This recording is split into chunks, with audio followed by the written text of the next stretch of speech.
everyone. So in this video, we are going to learn how to create record of multiple WooCommerce product orders in Google Sheets. So whenever multiple product order is created by any customer in your WooCommerce, then automatically all the record along with the customer details will be created in Google Sheet by adding a new row. So we are going to create an automation with the help of Pabbly Connect where we integrate both of these applications. And here our trigger will be new order created in WooCommerce and our action will be to add new row in Google Sheets. Let us learn how to do that. So let us learn that how you can create a record of all the WooCommerce orders in your Google Sheet. Like I have created these columns and this sheet with the name WooCommerce orders. I have columns for the customer's name, email address, phone number, the delivery address, and the order details over here. So whenever in my WooCommerce, I will be having multiple orders, like multiple product orders, then all those order details will be recorded over here for my future references. Let us quickly sign in into our account so that we will be able to reach this place where I can see all the applications provided by Pabbly, and we are going to use Pabbly Connect to create this automation. Click on Access Now. That will take me to the dashboard of Pabbly Connect. Reaching here, you will be able to see a big blue button on your right side where it's written Create Workflow. Click on the button and give a suitable name to your workflow. I'm going to name it as Add multiple WooCommerce product orders to Google Sheets. Click on Create and then a blank workflow will be created for you, like you can see on your screen. You will be able to see Trigger and Action, the two major modules of Pabbly Connect on which the complete automation runs.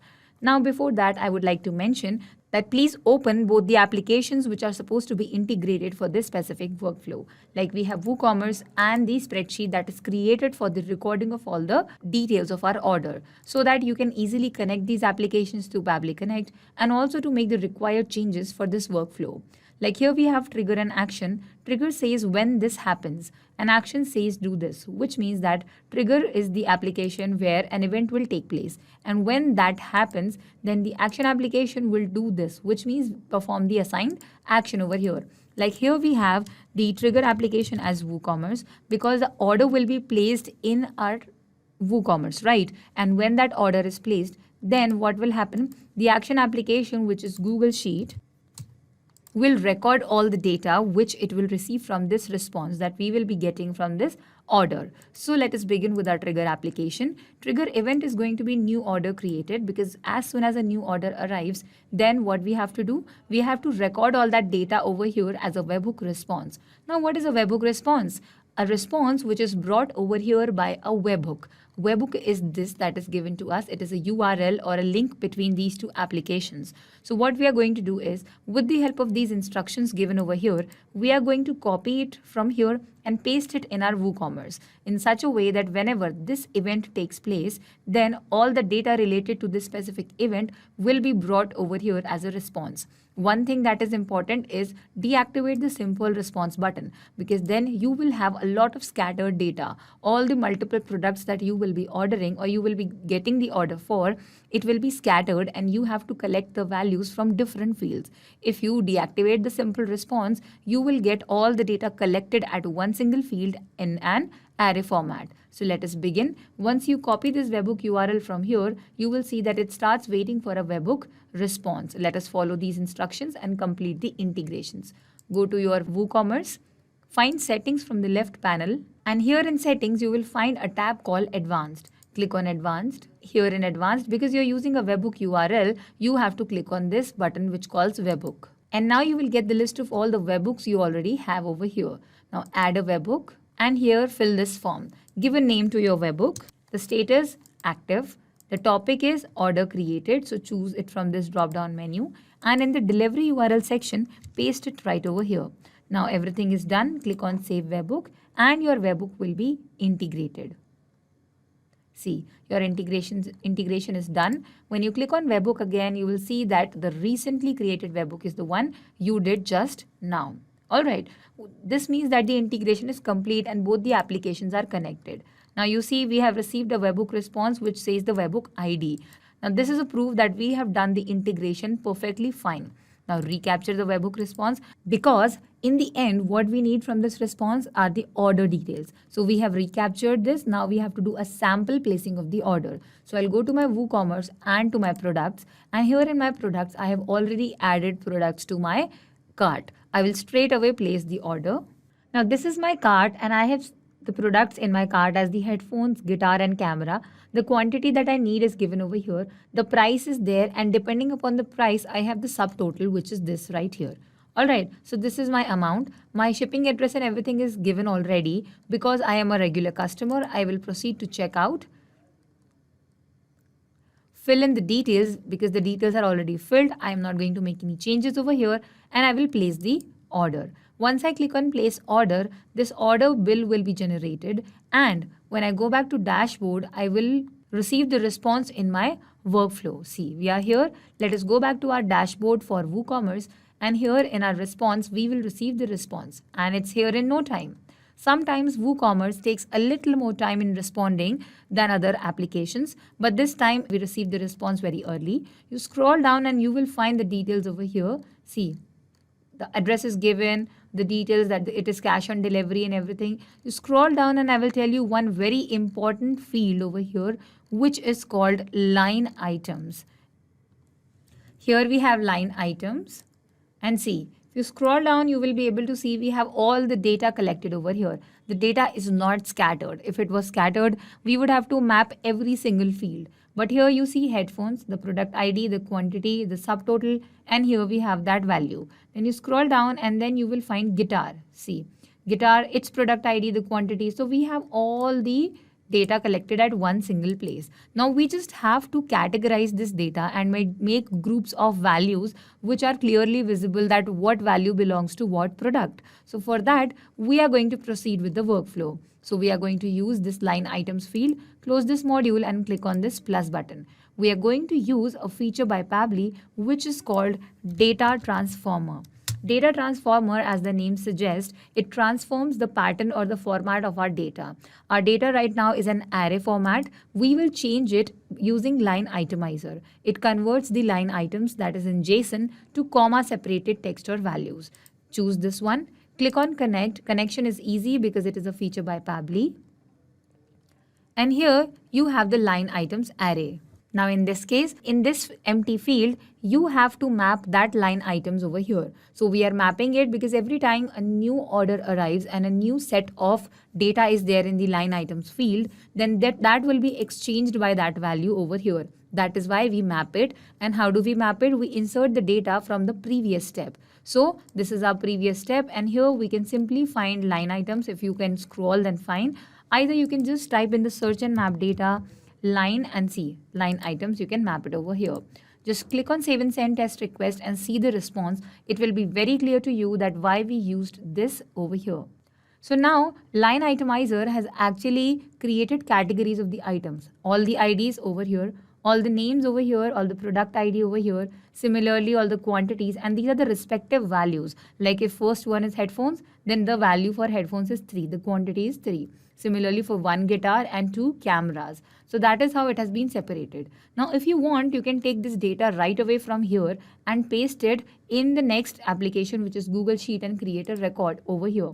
But what else you can do is create an even more properly categorized data with the help of the next step. So the next step is basically optional, but I would like to suggest that please use that one because it will give you a better understanding of all the data that you have collected. So here we are going to use code by Pabbly. Code by Pabbly, and the action event is run JavaScript. Now this one might look a little difficult, but it is the easiest one. Click on connect. First connect this application in the workflow, and here you have to enter that response that we have taken. But for that, before taking the responses from the line itemizer, we have to put a code over here, which is a JavaScript code. So I'm going to paste the code over here. The code that I will be pasting will be available to you in the description of this video as well. So here we have the code. We have this JavaScript code where we have to put the values, as you can read, quantity, lines, unit price, and price. So quantity is for the quantity of the product. Lines is for the name of the product. Unit price is the individual price of the product. And the price is for the total price of the product. That is the number of products and the value or the price. So let us map these, and the double quotes are given over here so that we can map that value between these double quotes. So I will put the cursor between the double quotes and map that value from my line itemizer. The first one is quantity. So I will map the quantity like this. See, it is in the double quotes. Now the next one is the name. So again, the name will be taken from here. Then we have the unit prices. So individual prices will be with the name price only. Yeah, here we have. And then we have the total. So let us map that total also. And it is here. So we have mapped all the values over here. We have given the quantity, name, price and total. So now it will appear to us like the name of the product, the quantity, the price, and then the total price. So let us click on save and send test request and see what it brings us. And here we have the response.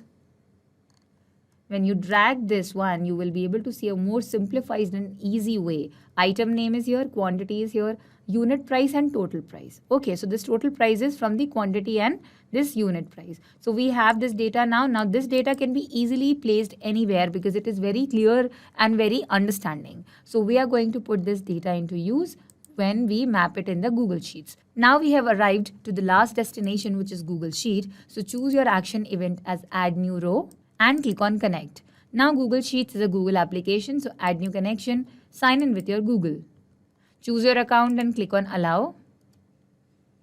And here our accounts will be connected. Once they are connected, you will see that you have to choose the name of our spreadsheet and the sheet as well. So the name of our spreadsheet is WooCommerce orders, and we have just one single sheet over here. So let us do that. WooCommerce orders, and the sheet will be selected on its own. And all the other values have changed by themselves. Why? Because this sheet has these columns already created. So these columns are visible to us. So we can map our details over here.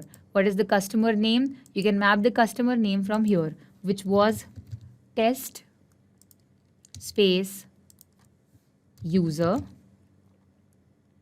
Okay, so every time a new customer is creating the order, that name will be mapped over here. What is the email address? So you can write @ and this is the email address of the person. Phone number. Do we have a phone number?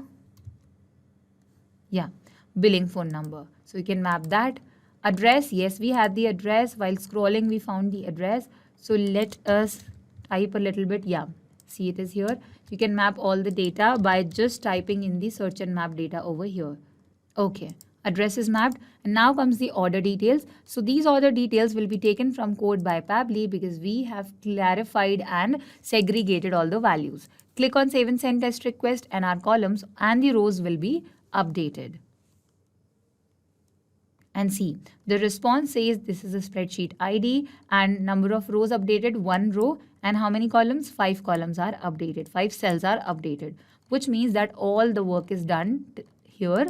Close this module and let us go back to our sheets and see, yes, we have it over here, the customer name, the email address, the phone number, the address of that person where the product has to be delivered. And if you just scroll this down a little more and see, you will have it here. So you have to scroll it even more. See, it's here. So all the data will be updated like this every time an order is received from WooCommerce. The data will be transformed, then it will be segregated more properly and then updated in our Google Sheets. So this was our video. I hope this helped. Not just these applications, but you can integrate many other applications using Pabbly Connect. If you have any issue regarding Pabbly, you can email us at support@pabbly.com. You can ask your queries at forum.pabbly.com. And if you have any doubts regarding our pricing, then you can connect us through this given website. If you found this video helpful in any way, then make sure to share this with your friends and colleagues to make their life easier by creating automations. We will meet in the next video. Till then, do not forget to like our video and subscribe to our channel. Thank you.